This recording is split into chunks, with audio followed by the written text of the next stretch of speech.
નમસ્કાર, આવતીકાલેમાં આપનું સ્વાગત છે અને આવતીકાલે કેવી રણનીતિ મદદરૂપ થઈ શકશે અને કયા સંકેતો પર નજર રાખવી જોઈએ એની ચર્ચા સાથે હાજર છું હું ઝરણા અરગંટી। તો આવતીકાલના માર્કેટ પર ચર્ચા કરતા પહેલા આજના માર્કેટને લગતા સમાચારો પર નજર કરી લઈએ। ટેરિફ અને એક્સપાયરી પર બજારમાં જોવા મળ્યા ભારે ઉતાર ચઢાવ। દિવસના અંતે બજારનું ઘટાડા સાથે ક્લોઝિંગ। નિફ્ટી સેન્સેક્સ 5%થી વધારે ઘટ્યા તો મિડ કેપ અને સ્મોલ કેપમાં રહ્યું સૌથી વધારે દબાણ। અમેરિકાના ટેરિફ લગાવવાથી ટેક્સટાઇલના શેર્સમાં સેન્ટિમેન્ટ બગડ્યા। ગોકુલદાસ એક્સપોર્ટ્સ અને વેલસ્પન લિવિંગ 6થી 7% જેટલા તૂટ્યા। ત્યાં જ કેપીઆર મિલ્સ, વર્ધમાન ટેક્સટાઇલ અને અરવિંદ લિમિટેડમાં પણ મોટો ઘટાડો। ફાર્મા દિગ્ગજ સન ફાર્માએ રજૂ કર્યા અનુમાનથી નબળા પરિણામ। કંપનીનો નફો ઘટીને ₹2,279 કરોડ પર નોંધાયો। પરિણામ બાદ શેરમાં 2%નો આવ્યો ઘટાડો। મારુતિ સુઝુકીના પરિણામ અનુમાનથી નબળા। નફા અને માર્જિનમાં નોંધાયો ઘટાડો। Q1માં સ્થાનિક માંગ પણ નરમાશ। HULના પહેલા ત્રિમાસિકના પરિણામ રહ્યા અનુમાન મુજબ। 3.5% ઉછળીને નિફ્ટીના ટોપ ગેનર બન્યો શેર। તો આ તરફ ડાબરના પરિણામ પણ અનુમાનથી સારા। કંપનીનો નફો વધીને 514 કરોડ પર નોંધાયો તો શહેરી માંગમાં સુધારો જોવા મળ્યો। પરિણામ બાદ શેરમાં 1.25%ની તેજી। અને આવતીકાલે જાહેર થશે નિફ્ટીની દિગ્ગજ કંપની આઈટીસીના પરિણામ। વાયદામાં ટાટા પાવર, LIC, હાઉસિંગ સહિત 7 કંપનીઓના પરિણામ ઉપર થશે જાહેર। આજની માર્કેટ એક્શનની અહીં આગળથી આપણે વાત કરી લઈએ તો આજે બજારમાં ઘણા ઉતાર ચઢાવ જોવા મળ્યા। જે રીતે આપણે જાણીએ છીએ ટ્રમ્પના ટેરિફ લગાવવાથી અને એક્સપાયરી આ બંનેની ઇમ્પેક્ટ આજે બજારમાં જોવા મળી। તો એક દબાણ સાથેની શરૂઆત, ત્યારબાદ બજારની અંદર એક ખૂબ સારી રિકવરી અને ઉપલા સ્તરેથી પછી આપણે છેલ્લા 1-1.5 કલાકમાં દબાણ બનતા જોયું છે અને ફાઇનલી ક્લોઝિંગ જે છે એ દબાણ સાથે થતું જોવા મળ્યું છે। તો નિફ્ટીની જો અહીં આગળથી વાત કરીએ તો 0.35%નું દબાણ બન્યું અને નિફ્ટી 24,768 ઉપર બંધ થયું છે। ઉલ્લેખનીય છે કે 24,900ની ઉપર માર્કેટ ગયા બાદ અહીંયા 24,768 ઉપર નિફ્ટીનું ક્લોઝિંગ થતું જોવા મળ્યું છે। સેન્સેક્સની વાત કરીએ તો 0.36%નું દબાણ બન્યું છે અને 81,185 પર ક્લોઝિંગ। મિડ કેપની વાત કરીએ તો 0.93%નું દબાણ બન્યું, 57,400 પર ક્લોઝિંગ અને નિફ્ટી સ્મોલ કેપની વાત કરીએ તો ત્યાં પણ 1% દબાણ, 17,966 ઉપર આપણે સ્મોલ કેપનું ક્લોઝિંગ જોઈ શકીએ છીએ। બેંક નિફ્ટી ઉપર નજર કરી લઈએ, ત્યાં પણ દબાણ જ બન્યું છે 0.34% જેટલું અને 55,961 ઉપર બેંક નિફ્ટીનું ક્લોઝિંગ થતાં આપણે જોઈ શકીએ છીએ। એડવાન્સ ડિક્લાઇન રેશિયો જોઈ લઈએ, 904 એવા સ્ટોક રહ્યા કે જ્યાં લીલા નિશાનમાં કારોબાર બંધ થયો છે અને એની સામે 1,805 સ્ટોક એવા રહ્યા કે જ્યાં લાલ નિશાનમાં દબાણ સાથે કારોબાર બંધ થયો છે। તો હવે આવતીકાલની બજારની ચાલ કેવી રહી શકે છે અને આવતીકાલના બજારની વધુ ચર્ચા કરવા માટે આપણી સાથે જોડાઈ રહ્યા છે એસએસજી ફાઇનાન્સના વિરલ છેડા। વિરલજી, સ્વાગત છે આપનું CNBC બજાર પર। અને આજનો દિવસ આપણે જે રીતે જોયું ખાસો વોલેટિલિટીવાળો રહ્યો, ખાસા ઉતાર ચઢાવ આપણે જોયા છે। તો જે રીતે આપણે વાત કરી, ઉલ્લેખ કર્યો કે 24,900 સુધી પણ માર્કેટ ગયું પણ ત્યાંથી ઘટાડો આવ્યો અને 24,768 ઉપર આજે આપણે ક્લોઝિંગ જોઈ રહ્યા છે। તો કઈ રીતે તમે જોઈ રહ્યા છો જે ટેરિફની પેનિક હતી એ એક સમયે લાગ્યું હતું કે માર્કેટે એને પચાવી લીધું છે, તો છેલ્લે જે દબાણ બન્યું એક્સપાયરીને કારણે બન્યું છે, કઈ રીતે જોઈ રહ્યા છો અને લેવલ સ્પેસિફિક આપની કઈ રીતની સલાહ રહેશે નિફ્ટી માટે? નહીં, અગર નિફ્ટીનું આપણે ઓવરઓલ જોઈએ તો આજે આપણે વોલેટિલિટી સારી એવી આપણને જોવા છે। ઓલમોસ્ટ નિફ્ટી 250 પોઈન્ટ જેટલો આપણને મુવમેન્ટ લોઝથી હાઈસમાં જોવા મળે છે, મોર દેન 250 પોઈન્ટ્સ। ને અગર વાત કરીએ તો ગેપ ડાઉન થયા પછી આપણે પુલબેક પણ સારી એવી જોવા મળતી અને જે હિસાબે આજે એક્સપાયરી હતી નિફ્ટીની મંથલી એક્સપાયરી, તો આપણે લાસ્ટ અવરમાં જોયું કે ઓલમોસ્ટ ઉપરના જો એના હાઈસ હતા ત્યાંથી આપણે 200 પોઈન્ટ જેટલો આપણે કરેક્શન્સ પણ જોઈ લીધું હતું અને ક્લોઝિંગ્સ પણ આપણે ઓલમોસ્ટ 90 પોઈન્ટ જેટલું જોવા મળ્યું છે। ઓવરઓલ અગર જોઈએ તો કાલે જે હિસાબે ટ્રમ્પે ટેરિફનું આપણે કીધું કે 25% જેટલું આપણે ટેરિફ લગાડશે ઇમ્પોર્ટ પર, તો મને લાગે છે એના કારણે આપણે ખરાબ જોયું હતું। અને નીચેની બાજુ અગર જોઈએ તો નિફ્ટીને અરાઉન્ડ 24,500 ને બધા સારા એવા સપોર્ટ છે। અગર એ બધા ઇન્ટેક રહેશે તો મને લાગે છે અહીંયાથી પુલબેક પણ આપણને જોવા મળી શકે છે। આજે સારું આપણે પુલબેક જોવા મળ્યું પર એન્ડ મુવમેન્ટમાં આપણે થોડું કરેક્શન જોયું છે, પણ ઓવરઓલ મને માર્કેટ અહીંયા થોડું હજી સારું દેખાઈ રહ્યું છે. ઉપરની બાજુની વાત કરીએ તો 25,000 થી 25,200 ના વચમાં થોડા બહુ રેઝિસ્ટન્સ છે. અગર એ બધા ક્રોસ કરે છે અને એના ઉપર ક્લોઝિંગ આપે છે તો મને લાગે છે અપસાઇડ મુવમેન્ટ આપણને સારી એવી જોવા મળી શકશે અને આવનારા સમયમાં ઉપરમાં આપણને 25,500 થી 25,800 સુધીના લેવલ્સ પણ જોવા મળી શકે છે. તો ઓવરઓલ કન્ડિશન્સ મને પોઝિટિવ દેખાઈ રહી છે અને અહીંયાથી અગર 1-2 દિવસ માટે પણ કરવો તો મારા હિસાબે અહીંયાથી થોડું પણ ડિપ્સ પણ આવે છે, ફરીથી 24,750 24,720 ને એ બધા લેવલ્સ પણ આવે છે, તો બાય કરવાની સલાહ રહેશે. ઓવરઓલ સ્ટોપ લોસ આપણે નીચેમાં આ વીકના જો લો છે 24,598, એટલે આપણે 24,590 ના આસપાસ આપણે સ્ટોપ લોસ કરીને બાય કરી શકે છે. ઉપરની બાજુમાં ટાર્ગેટ્સ આપણે 24,950 થી 25,100 સુધીના આપણને આવનારા 1-2 દિવસ માટે જોવા મળી શકે છે. ઓકે, તો નિફ્ટી માટે અહીં આગળથી ઘટાડે ખરીદીની સલાહ વિરલજી તરફથી બની રહી છે, તો ક્યાંથી તમે ખરીદારી કરશો? તો 24,750ની આસપાસથી અહીંયા ખરીદારી તમે કરીને ચાલી શકો છો. 24,590નો સ્ટોપ લોસ રાખવાનો રહેશે. 24,950થી લઈને 25,100 સુધીના ટાર્ગેટ તમને અહીં આગળથી બનતા દેખાઈ શકે છે. તો નિફ્ટી ઉપર ઘટાડે ખરીદી કરીને ચાલવાની સલાહ બની રહી છે. અને વિરલજી, બેંક નિફ્ટીને તમે કઈ રીતે જોઈ રહ્યા છો? બેંક નિફ્ટીમાં પણ આજે આપણે 0.36% જેવું દબાણ બનતું જોયું છે અને 55,961ના સ્તર પર ક્લોઝિંગ છે. બેંક નિફ્ટી પર આપની કઈ રીતની સલાહ બનશે? બેંક નિફ્ટીમાં પણ આપણે જોઈએ તો ઓવરઓલ આજે આપણને 900 પોઈન્ટ્સ એટલે આપણને રેલી જોવા મળે છે ડેઝ ના હાઈસ અને લોઝ ના વચમાં, ને એમાં પણ જોઈએ તો નીચેની બાજુમાં એને 25,500 થી 25,300 ના વચમાં સારા એવા સપોર્ટ છે. જો આજે ઇન્ટેક રાખ્યા છે ત્યાંથી આપણે પુલ બેક પણ જોયું હતું. ઉપરની બાજુમાં વાત કરીએ તો 56,500 56,400 ને બધા રેઝિસ્ટન્સ છે, સાથે એનો 50 ડીએમએ પણ એ લેવલના આસપાસ જ આવે છે, જે લેવલ્સને ટચ કરીને આપણે છેલ્લા 1-1.5 કલાકમાં જોયું કે કરેક્શન્સ આપણને જોવા મળ્યું છે. ઓવરઓલ થોડું મને સારું દેખાઈ રહ્યું છે, પણ જે હિસાબે પ્રાઇવેટ સેક્ટર બેંક્સમાં થોડી બહુ મુવમેન્ટ છે, મને લાગે છે હજી થોડું 1-2 દિવસ સાઇડવેઝ રહી શકે છે, ત્યાર પછી થોડી બહુ આપણને અપસાઇડ મુવમેન્ટ જોવા મળી શકે છે. ઓવરઓલ મને સારું દેખાઈ રહ્યું છે. જ્યાં સુધી નીચેમાં 55,500 ને બધા હોલ્ડ રહે છે, મને લાગે છે અહીંયાથી અપસાઇડ મુવમેન્ટ આવી શકે છે. તો એમાં પણ આપણે બાય ઓન ડીપ્સની રેલી સાથે જઈ શકે છે. અગર 55,850 ને બધા લેવલ્સના આસપાસ આવે છે તો બાય કરવાની સલાહ રહેશે. સ્ટોપ લોસ થોડું ડીપનું રહેશે તો 55,400 ના આસપાસ, પણ 1 to 2 વીક્સ માટે ઉપરની બાજુમાં ટાર્ગેટ્સ આપણા 56,400 થી 56,800 ના રહેશે. ઓકે, તો 1 to 2 વીક્સનો વ્યૂ રાખીને અહીં આગળથી તમે બાય કરીને ચાલી શકો છો. તો 55,850ની આસપાસથી બેંક નિફ્ટીમાં પણ બાય કરીને ચાલો. 55,400નો સ્ટોપ લોસ રહેશે અને ટાર્ગેટ જે છે એ અહીં આગળથી 56,400 56,800 સુધીના બનતા જોવા મળી શકે છે. તો આ એક બેંક નિફ્ટીમાં પણ 1 થી 2 વીકનો વ્યૂ લઈને બાઇંગ કરીને ચાલી શકો છો. તો વિરલજીનો આ નિફ્ટી માટે, બેંક નિફ્ટી માટે ખરીદારીની સલાહ બની રહી છે. હવે અન્ય નિષ્ણાતો નિફ્ટી માટે કઈ રીતની સલાહ આપી રહ્યા છે એના ઉપર નજર કરી લઈએ. શરૂઆત કરીએ નિમેશટેકર.comના નિમેશ ઠાકરની સલાહથી. તો એમણે નિફ્ટીને સેલ કરીને ચાલવાની સલાહ આપી છે. 24,750થી 24,800ની આસપાસથી ટાર્ગેટ તેઓ જોઈ રહ્યા છે 24,650 સુધીનો, અને સ્ટોપ લોસ જે છે એ 24,855નો રાખવાની સલાહ નિમેશ ઠાકર તરફથી. હવે આપણે નજર કરી લઈએ આનંદ રાઠી સેલ્સના જીગર પટેલની સલાહ કઈ રીતની બની રહી છે. જીગર પટેલે નિફ્ટી ફ્યુચરને બાય કરવાની સલાહ આપી છે. 25,100ની આસપાસના ટાર્ગેટ બની શકે છે અને 24,600ના સ્ટોપ લોસને ધ્યાને રાખીને બાય કરીને ચાલવાની સલાહ જીગર પટેલ તરફથી બની રહી છે. તો નિફ્ટી પર આપણે સ્ટ્રેટેજી જાણી છે તમામ નિષ્ણાતોની, અને હવે વિરલજી સાથે આપણે ચર્ચાની શરૂઆત કરીશું.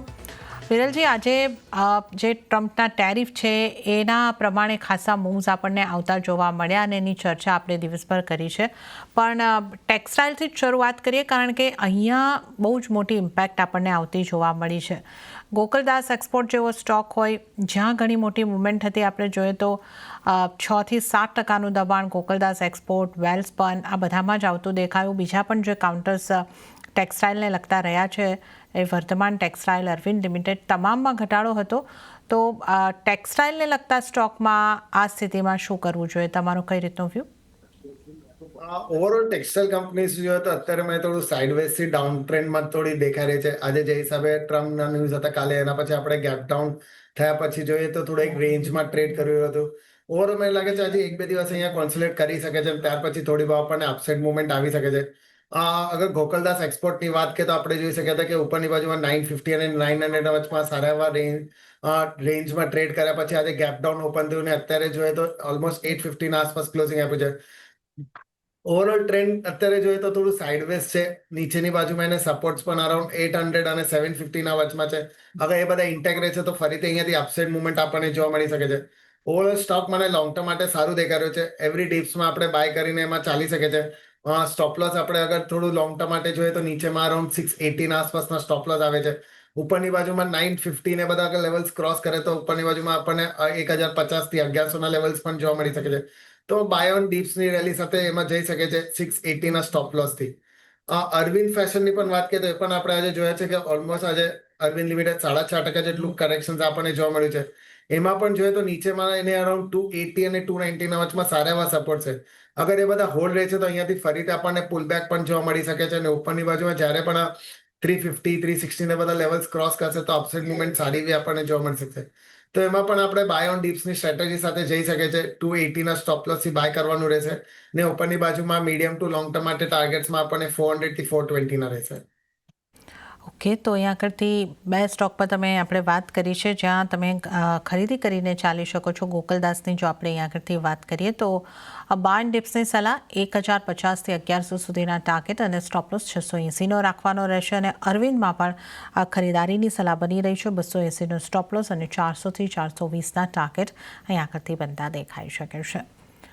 આ ઉપરાંત આજે જે સમાચારોમાં રહેલા સ્ટોકની જો વાત કરી લઈએ, જીઓ ફાઇનાન્શિયલ્સમાં આપણે સમાચારોના પગલે જે પ્રમોટર ફેમિલીનો હિસ્સો વધતો દેખાઈ રહ્યો છે અને જોતાં એક 3.5% સુધીની મજબૂતી સાથે જીઓ ફાઇનાન્શિયલના સ્ટોકની અંદર કારોબાર બંધ થયા છે. તો આ સ્ટોકના ચાર્ટ તમને કેવા લાગે છે અને આ સ્ટોક પર આપની કઈ રીતની સલાહ બનશે? ઓવરઓલ કાઉન્ટર મને સારું દેખાઈ રહ્યું છે. અગર થોડો લાંબા સમયનો અગર ચાર્ટ જોઈએ તો આપણે જોયા હતા કે નીચેમાં માર્ચ મહિનામાં ઓલમોસ્ટ નીચે 200 ના આસપાસ ડબલ બોટમ જેવું પેટર્ન ફોર્મેશન થયું હતું. ત્યાર પછી આપણને મુવમેન્ટ જોવા મળી છે. ઓલમોસ્ટ નીચેના લેવલથી જોઈએ તો 40 to 45% જેટલું આપણને અપસાઇડ મુવમેન્ટ પણ જોઈ લીધી છે. વોલ્યુમ્સ પણ અત્યારે સારા એવા થઈ રહ્યા છે અને છેલ્લા 15-20 દિવસમાં પણ જોઈએ તો એક કોન્સોલેશન રેન્જને બ્રેકઆઉટ આપ્યું છે. જે હિસાબે ન્યૂઝ આવ્યા છે એ પછી આજે વોલ્યુમ સાથે એમાં આપણને અપસાઇડ મુવમેન્ટ પણ જોવા મળી છે. ઉપરની બાજુમાં એને અરાઉન્ડ 335 થી 338 ના વચમાં રેઝિસ્ટન્સ છે. એ બધા ક્રોસ કરે છે તો 7 મંથ્સના હાઈસના આસપાસ ટ્રેડ કરવાનું ચાલુ કરી શકશે અને મને લાગે છે પછી ઉપરમાં આપણને 380 થી 400 ના લેવલ્સ મીડિયમ ટુ લોંગ ટર્મમાં પણ જોવા મળી શકે છે. તો ઓવરઓલ ચાર્ટ મને સારું દેખાઈ રહ્યો છે. લેવલ એવરી ડિપ્સમાં બાય કરીને આપણે ચાલી શકે છે. સ્ટોપ લોસ અગર થોડો નીચેનો અગર રાખીએ તો અરાઉન્ડ 280 ના સ્ટોપ લોસ થી લાંબા સમય માટે આપણે બાય કરવાનું રહેશે. ઉપરની બાજુમાં ટાર્ગેટ્સ 400 થી 420 ના જોવા મળી શકે છે. ઓકે, તો જીઓ ફાઇનાન્શિયલ્સમાં પણ ખરીદારી કરીને ચાલવાની સલાહ બની રહી છે અને આગળથી તમારે જે સ્ટોપ લોસ છે 280નો રાખવાનો રહેશે. 400 અને 420ના ટાર્ગેટ જીઓ ફાઇનાન્શિયલ્સમાં બનતા જોવા મળી શકે છે. તો વધુ સ્ટોક્સ તરફ આગળ વધીએ અને એફએમસીજી સેક્ટરના સ્ટોકની જો અહીંયા આગળથી વાત કરી લઈએ. એચયુએલના પરિણામોની અસર આપણને આ સ્ટોકની મુવમેન્ટ પર જોવા મળી. 4.5% મજબૂતી સાથે નિફ્ટી 50નો ટોપ ગેનર આ સ્ટોક રહ્યો છે. આ ઉપરાંત ડાબરના પણ પરિણામ હતા. ડાબરમાં પણ એક સારી મજબૂતી આવતી જોવા મળી છે. વિરલજી, આ બે સ્ટોક અથવા એફએમસીજી સેક્ટરમાંથી આપની ક્યાં સલાહ બનશે? એફએમસીજી કાઉન્ટર ઓવરઓલ મને સારું દેખાઈ રહ્યું છે. લાગે અત્યાર સુધી જોઈએ તો થોડું અંડર પરફોર્મર હતું ને મને લાગે છે અહીંયાથી થોડું આઉટ પરફોર્મ કરી શકે છે નિફ્ટીમાં. તો ઓવરઓલ કાઉન્ટર્સ મને સારા દેખાઈ રહ્યા છે. આઈટીસી છે, હિન્દુસ્તાન યુનિલિવર છે, ડાબર છે, બ્રિટાનિયા છે, એ બધા સ્ટોક્સ ઓવરઓલ મને સારા દેખાઈ રહ્યા છે. અગર પહેલા એચયુએલની પણ વાત કરીએ તો એના જો પ્રીવિયસ હાઈઝ હતા આજ મહિનામાં એ અરાઉન્ડ 2530 ના આસપાસ હતા. ત્યાંથી આપણે કરેક્શન્સ પણ જોયું હતું. નીચેમાં થોડા 1-2 દિવસ 4-5 દિવસનું કોન્સોલેશન પછી આજે જો એના રિઝલ્ટ આવ્યા પરિણામ પછી આપણે મુવમેન્ટ પણ એમાં સારી જોઈ છે. વોલ્યુમ્સ પણ સારા એવા થઈ રહ્યા હતા અને જે હિસાબે ક્લોઝિંગ આપ્યું છે મને લાગે છે અપસાઇડ મુવમેન્ટ એમાં અહીંયાથી સારી એવી આપણને જોવા મળી શકે છે અને ઉપરમાં 2650 થી 2700 ના લેવલ્સ આપણને મીડિયમ ટર્મમાં જોવા મળી શકે છે. તો એવરી ડીપ્સમાં બાય કરીને ચાલવાની સલાહ રહેશે. નીચેમાં સ્ટોપ લોસ આપણે અરાઉન્ડ 2390 ના આસપાસનો મૂકવાનો રહેશે ને ઉપરની બાજુમાં ટાર્ગેટ 2650 થી 2700 જોવા મળી શકે છે. ડાબરની પણ વાત કરીએ તો એ પણ આજે જોઈએ છે ઓલમોસ્ટ 1.5% જેટલો આપણને અપસાઇડ મુવમેન્ટ જોવા મળી છે. એના પણ પરિણામ સારા એવા હતા ને એમાં પણ જોઈએ તો એનો જો કોન્સોલેશન રેન્જ હતો એને બ્રેક કર્યું છે. ઉપરની બાજુમાં લાગે છે 560 થી 580 ના લેવલ્સ શોર્ટ ટુ મીડિયમ ટર્મમાં જોવા મળી શકે છે. તો 500 ના સ્ટોપ લોસ થી આપણે એ લેવલ્સ પર બાય કરવાની સલાહ રહેશે. ઉપરમાં 560 ના આસપાસના ટાર્ગેટ જોવા મળી શકે છે. આઈટીસી પણ જોઈએ તો આજે ઓલમોસ્ટ 1% જેટલું આપણને હાઈ જોવા મળ્યું છે, પ્લસમાં જોવા મળ્યું છે, અને એના કાલે પરિણામ છે. મને લાગે છે અહીંયાથી એમાં પણ આપણને મુવમેન્ટ સારી એવી જોવા મળી શકે છે. નીચેમાં જોઈએ તો એને અરાઉન્ડ 400 અને 390 ના વચમાં સારા એવા સપોર્ટ છે. અગર એ બધા બ્રેક નથી કરતા અને ઇન્ટેક રહે છે તો અપસાઇડ મુવમેન્ટ સારી એવી જોવા મળી શકે છે, અને ઉપરમાં આપણને 430 થી 440 ના લેવલ્સ મીડિયમ ટુ લોંગ ટર્મમાં જોવા મળી શકે છે. તો મારા હિસાબે કાલે એ પણ અગર ડીપ્સમાં મળે છે તો બાય કરવાની સલાહ રહેશે 380 ના આસપાસના સ્ટોપ લોસ સાથે. આપનું પણ બ્રેક બાદ સ્વાગત. અને હવે સૌથી પહેલાં આપની પસંદગીના સ્ટોક જાણી લઈએ તો આપના ટ્રેડિંગ કોલ્સ કયા રહેશે? મારા પસંદગી બે સ્ટોક રહેશે, બંને મીડિયમ ટુ લોંગ ટર્મ માટે રહેશે. પહેલું સ્ટોક હુન્ડાઈ મોટર્સ પર રહેશે. હવે એનો લાંબા સમયનો પણ અગર ચાર્ટ જોઈએ તો આપણે જોયા હતા કે નીચેમાં 1540 ના આસપાસ ઓલ ટાઈમ લોસ બનાવ્યા, ત્યાર પછી આપણને અપસાઇડ મુવમેન્ટ જોવા મળી છે. ગયા મહિનામાં જ એ ઓલ ટાઈમ હાઈ બનાવેલો અરાઉન્ડ 2280 ને ત્યાર પછી થોડું સાઇડવેઝ ટ્રેડ કર્યો હતો. નીચેની બાજુમાં જોઈએ તો અરાઉન્ડ 2030-2040 ના આસપાસ મલ્ટિપલ બોટમ્સ બનાવ્યા છે, જો બ્રેક નથી કર્યા હજુ સુધી. ને આજે આપણે જોઈએ તો વોલ્યુમ સાથે એમાં બ્રેકઆઉટ આપણને જોવા મળે છે, કોન્સોલિડેશન ફેઝનું બ્રેકઆઉટ થયું છે. ઓવરઓલ મને અહીંયાથી સ્ટ્રોંગ દેખાઈ રહ્યું છે ચાર્ટ પર, મને લાગે છે કે અહીંયાથી ન્યૂ હાઈસ બનાવે એવું દેખાઈ રહ્યું છે. તો 2030 ના સ્ટોપ લોસ થી બાય કરવાનું રહેશે. ઉપરની બાજુમાં ટાર્ગેટ્સ આપણા 2400 ના રહેશે. સેકન્ડ પીક મારી ભારતી હેક્ઝાકોમ પર રહેશે. ઓવરઓલ એ પણ ચાર્ટ મને બુલિશ દેખાઈ રહ્યો છે. નીચેના લોસ થી આપણે જોઈએ છે તો ઓલમોસ્ટ અત્યાર સુધીમાં 30 to 40% નું રાઇઝ થઈ ગયું છે, અને છેલ્લા 10-15 દિવસનું કોન્સોલેશન ને બ્રેક કર્યું છે. એનો જો એવરેજ ઇઝ 20 અને 50 ડીએમએ ના ઉપર અત્યારે ટ્રેડ કરે છે.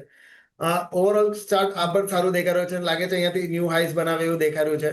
તો આ લેવલ્સ પર બાય કરવાની સલાહ રહેશે. નીચેમાં સ્ટોપ લોસ 1720 ના રહેશે, અને ઉપરની બાજુમાં ટાર્ગેટ્સ 2100 ના રહેશે.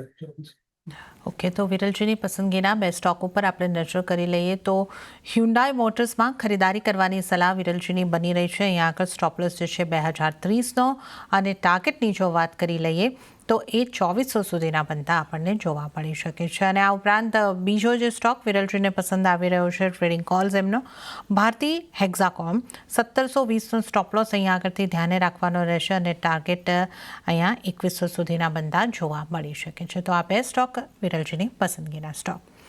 અન્ય સ્ટોક્સની ચર્ચામાં આપણે આગળ વધીએ. ઇન્ડસ ટાવરનું એક કાઉન્ટરની આપણે વાત કરી લઈએ, જ્યાં આજે ખાસો 5.5% સુધીનો ઘટાડો જોવા મળ્યો છે. અહીંયા આપની કઈ રીતની સલાહ બનશે? ઓવરઓલ કાઉન્ટર વીક દેખાઈ રહ્યો છે. એના જો હાઈસ બનાવેલા રિસન્ટ હાઈસ અરાઉન્ડ 430 ના આસપાસ, ત્યાર પછી કરેક્શન્સ આપણને સારું એવું જોવે છે.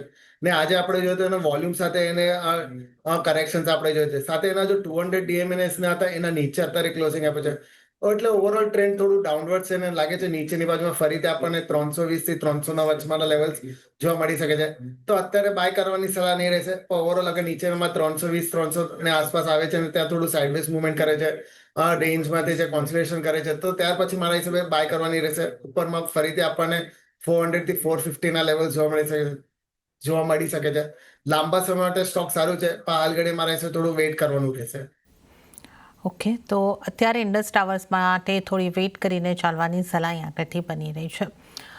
વિરલજી, આજે દબાણમાં રહેલા સ્ટોકમાં અદાણી એન્ટરપ્રાઇઝ, અદાણી પોર્ટ, અદાણી ગ્રુપના સ્ટોક રહ્યા છે. અદાણી ટોટલ ગેસમાં પણ આજે સારું એવું દબાણ સાથે જ કામકાજ બંધ થતાં આપણને જોવા મળ્યું છે. તો અદાણી ગ્રુપના સ્ટોક્સમાંથી કોઈ સ્ટોક પર આપનો કોઈ ખાસ વ્યૂ બનશે? અદાની એન્ટરપ્રાઇઝની અગર વાત કરીએ તો ઓવરઓલ અત્યારે સ્ટોક થોડું ડાઉન ટ્રેન્ડમાં દેખાઈ રહ્યું છે. નીચેમાં એને અરાઉન્ડ 2400 ના આસપાસ સપોર્ટ છે. તો અગર એ બધા પણ બ્રેક કરે છે તો મને લાગે છે નીચેમાં આપણને 2300 થી 2250 ના લેવલ્સ પણ જોવા મળી શકે છે. તો અત્યારે મારા હિસાબે થોડું વેઇટ કરવાનું રહેશે. ઓવરઓલ લાંબા સમય માટે સ્ટોક સારું દેખાઈ રહ્યું છે, પણ અત્યારે મારા હિસાબે ડાઉન ટ્રેન્ડમાં છે. સાથે અગર અત્યારે જેને અગર બાય કરો તો મારા હિસાબે અડાની પાવર સ્ટોક સારું દેખાઈ રહ્યું છે. ઓવરઓલ નીચેથી આપણને અપસાઇડ મુવમેન્ટ પણ જોવા મળી છે, અને અત્યારે એના જોઈએ તો ઓલમોસ્ટ અરાઉન્ડ એના 7 મંથ હાઈના આસપાસ ટ્રેડ કર્યો છે. ઉપરમાં 620 ના આસપાસ સપોર્ટ છે, રેઝિસ્ટન્સ છે, એ બધા ક્રોસ કરે છે તો અપસાઇડ મુવમેન્ટમાં આપણને 680 થી 720 ના લેવલ શોર્ટ ટુ મીડિયમ ટર્મમાં જોવા મળી શકે છે. નીચેની બાજુમાં એને જોઈએ તો અરાઉન્ડ 560 ના આસપાસ સારા એવા સપોર્ટ છે, એ બધા ઇન્ટેક રહેવા જરૂરિયાત છે. તો આ લેવલ્સ પર મારા હિસાબે એમાં બાય કરીને ચાલી શકે છે 760 ના આસપાસના સ્ટોપ લોસ સાથે, ને ઉપરમાં 650 થી 700 ના આપણને ટાર્ગેટ જોવા મળી શકશે. એટીજીએલ ની પણ તમે વાત કરી તો પણ આજે આપણે જોઈએ તો 3.5% જેટલું આપણને કરેક્શન જોવા મળ્યું છે. ને એમાં પણ જોઈએ તો એના જો પ્રીવિયસ લોઝ હતા, સપોર્ટ્સ હતા, એના નીચે અત્યારે ક્લોઝિંગ આપે છે. ઓવરઓલ સ્ટોક આ પણ મને થોડું ખરાબ દેખાઈ રહ્યું છે, અને લાગે છે નીચેમાં 580 થી 550 ના વચમાં આવી શકે છે. તો અત્યારે એમાં પણ વેટ એન્ડ વોચ કરવાની સલાહ રહેશે. ઓકે, તો અદાણી ટોટલ ગેસમાં વેટ એન્ડ વોચની સલાહ અહીંયા આગળથી બનતી દેખાઈ રહી છે અને અદાણી ગ્રુપના સ્ટોક્સમાંથી તમે અદાણી પાવર ઉપર ધ્યાન આપીને ચાલી શકો છો. તો આ આપણે અહીંયા આગળથી ખાસ વાત કરી. ફાર્મા સેક્ટરના સ્ટોકની પણ વાત કરી લઈએ, જ્યાં આજે આપણે સન ફાર્માના પરિણામ આવતા જોયા, પણ એમ છતાં સ્ટોક દબાણ સાથે જ આપણને બંધ થતો જોવા મળ્યો છે, કારણ કે પરિણામ અનુમાનથી થોડા નબળા રહ્યા હતા. અને આ ઉપરાંત આપણે જોઈએ તો ડૉક્ટર રેડ્ડીઝ જેવા સ્ટોકમાં પણ આપણને દબાણ સાથે જ કારોબાર બંધ થતા જોવા મળ્યા છે. ફાર્મા સ્ટોક્સમાંથી ક્યાં આપની કઈ રીતની સલાહ બનશે, વિરલજી? ફાર્મા સ્ટોક્સમાં જોઈએ તો મને થોડું સિપ્લા થોડું સારું દેખાઈ રહ્યું છે, પણ બીજા બધા સ્ટોક્સમાં જોઈએ તો મને લાગે છે હજી થોડું સાઇડવેઝથી ડાઉન ટ્રેન્ડમાં રહી શકે છે. હવે સન ફાર્માની વાત કરીએ તો આપણે જોઈ શકીએ છીએ કે છેલ્લા 1.5-2 મહિનામાં એક રેન્જમાં ટ્રેડ કર્યો હતો. ઉપરમાં 1750 અને નીચેની બાજુમાં 1630 રેન્જમાં ટ્રેડ કરે છે. આજે પણ જોઈએ તો એના જો પ્રીવિયસ હાઈસ હતા એના આસપાસ જે હાઈસ બને ત્યાર પછી આપણે કરેક્શન જોયું છે. તો ઓવરઓલ અત્યારે લાગે છે હજી થોડું સાઇડવેઝ ટ્રેડ કરે એવું દેખાઈ રહ્યું છે. જ્યારે પણ ઉપરમાં 1750 ને બધા લેવલ્સ ક્રોસ કરશે પછી જ આપણને અપસાઇડ મુવમેન્ટ સારી એવી જોવા મળશે અને પછી 1800 થી 1850 ના લેવલ્સ પણ ટેસ્ટ કરી શકે છે. અત્યારે મારા હિસાબે થોડું વેઇટ એન્ડ વોચ કરવાની સલાહ રહેશે. એના હાઈસ ક્રોસ કરે છે ત્યારે જ બાય કરવાનું રહેશે. સિપ્લાની અગર વાત કરીએ તો આજે આપણે જોઈ શકીએ 5% જેટલો આપણને કરેક્શન જોવા મળ્યું છે, પણ અત્યારે એ પણ જોઈએ તો એના જો કોન્સોલેશન રેન્જ હતી વીકલી ચાર્ટ પર અગર જોઈએ તો એના ઉપર અત્યારે ટ્રેડ કરે છે અને જે હિસાબે એમાં વોલ્યુમ્સ થઈ રહ્યા છે, મને લાગે છે ઉપરમાં 1580 ને બધા લેવલ જ્યારે પણ ક્રોસ કરશે તો અપસાઇડ મુવમેન્ટ આપણને સારી એવી જોવા મળશે છે. તો આ લેવલ્સ પર મારા હિસાબે એમાં બાય કરીને આપણે ચાલી શકે છે. નીચેમાં સ્ટોપલોસ આપણે અરાઉન્ડ 1480 ના આસપાસ મૂકી શકીએ છીએ અને ઉપરની બાજુમાં ટાર્ગેટ્સ આપણે 1650 થી 1700 જોઈ શકીએ છીએ મીડિયમ ટર્મમાં. ઓકે, તો આ અહીંયા આગળથી આપણે ફાર્મા સ્ટોકમાં સિપ્લા ઉપર એક ધ્યાન રાખીને ચાલવાની સલાહ બનતી દેખાઈ રહી છે. આ ઉપરાંત એક કેન્સ ટેકના વાત કરી લઈએ કે જે સ્ટોકમાં પણ આજે આપણને બહુ જ સારી મજબૂતી જોવા મળી હતી, લગભગ 9.5% આસપાસની મજબૂતી. આ સ્ટોક પર આપની કઈ રીતની સલાહ બનશે અને આઈટી સ્ટોકમાંથી અન્ય કોઈ પસંદગી? કેન્સની આગળ વાત કરીએ તો એના જો પરિણામ આવ્યા એના પછી આપણે જોઈએ તો એમાં મુવમેન્ટ આપણને સારી એવી જોવા મળી છે. હાલાકી ઉપરમાં એને અરાઉન્ડ 6400 ના આસપાસ એક રેઝિસ્ટન્સ છે. અગર એ પણ ક્રોસ કરે છે તો મુવમેન્ટ આપણને હજી સારી એવી જોવા મળી શકે. લાગે છે ઉપરમાં પછી આપણને 7000 ના આસપાસના લેવલ્સ પણ જોવા મળી શકે છે. ઓવરઓલ ચાર્ટ મને સારું દેખાઈ રહ્યો છે. અગર કોને પણ મીડિયમ ટુ લોંગ ટર્મ માટે બાય કરવો તો આ લેવલ્સને તો અહીંયાથી ડીપ્સ બાય કરી શકે છે. ઓવરઓલ સ્ટોપ લોસ અરાઉન્ડ 5300 ના આસપાસ મૂકી શકે અને ઉપરની બાજુમાં ટાર્ગેટ 7000 થી 7500 સુધીના આપણને જોવા મળી શકે છે.